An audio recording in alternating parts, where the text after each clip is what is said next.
Have you ever found yourself scrolling through someone's social media at 2 a.m., knowing it will only hurt you?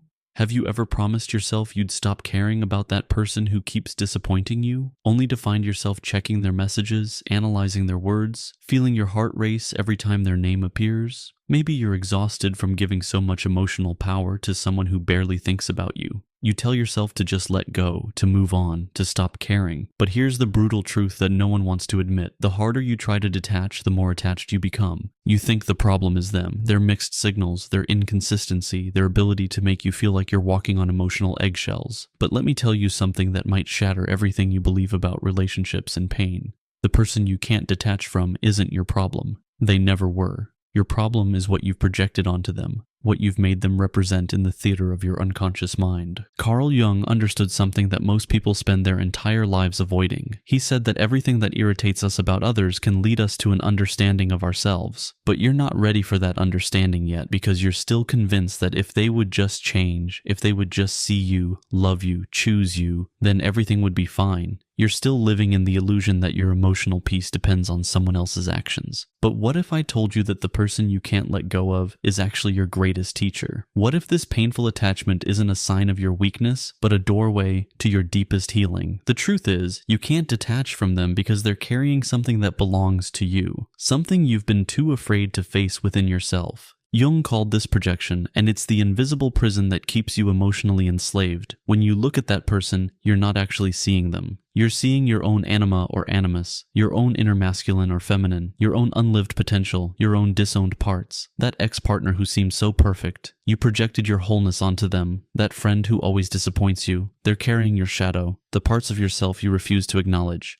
You think you're in love with them, but you're actually in love with yourself. The problem is, you don't know yourself well enough to recognize what you're seeing, so you chase them, trying to get back what was never theirs to begin with. You beg them to return what they never took from you, and this is why all your attempts at detachment fail. You're trying to retrieve something from the outside that can only be found within. But here's where it gets even more uncomfortable. You don't want to detach, not really, because detaching would mean facing the emptiness that exists within you, the void you've been trying to fill with their presence, their attention, their love. As long as you're obsessing over them, you don't have to look at what's missing inside you. As long as you're focused on getting them back, you don't have to do the terrifying work of becoming whole by yourself. Jung knew that we are not what happens to us, but what we choose to become. And right now, you're choosing to remain a victim of your own projections. You're choosing to give your power away to someone who never asked for it and doesn't know what to do with it. But there is another choice, a choice that requires more courage than you think you have. The path to true detachment doesn't begin with cutting them off or blocking their number or pretending you don't care. It begins with the radical act of turning inward. It begins with asking not, how can I stop caring about them?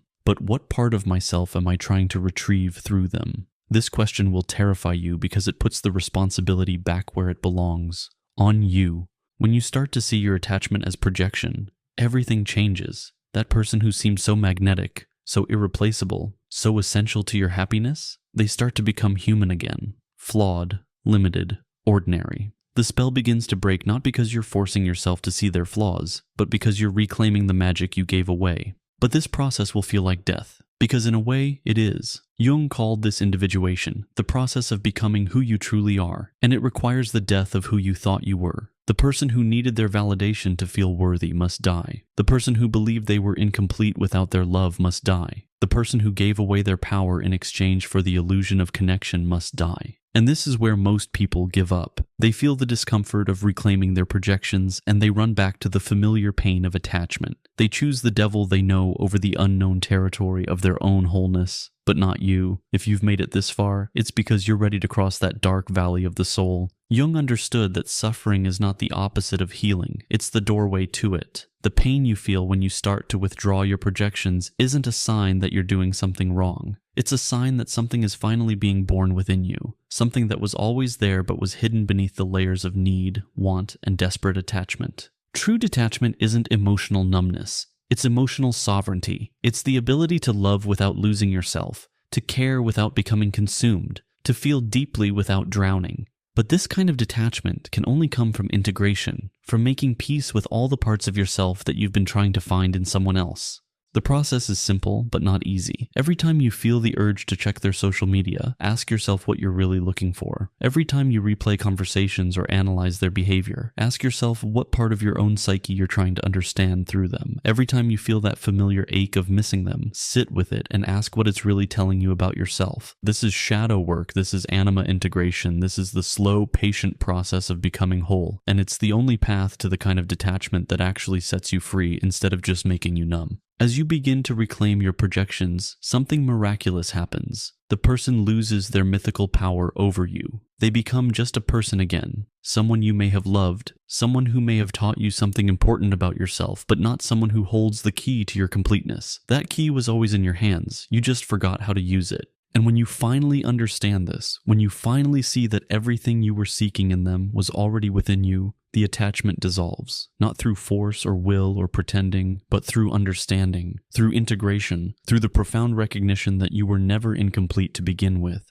This is what Jung meant when he spoke of individuation. This is what it means to become untouchable, not because nothing affects you, but because nothing can take away what you know to be true about yourself. You may still feel love, you may still feel sadness, you may still feel loss, but you will never again mistake another person for your salvation. The journey from projection to integration, from attachment to sovereignty, is the most important journey you will ever take. It's not just about learning to detach from one person. It's about learning to relate to all people from a place of wholeness rather than need. And once you make this journey, you will never have to suffer the particular agony of desperate attachment again, because you will finally understand that no one can give you what you already are, and no one can take away what was never theirs to begin with.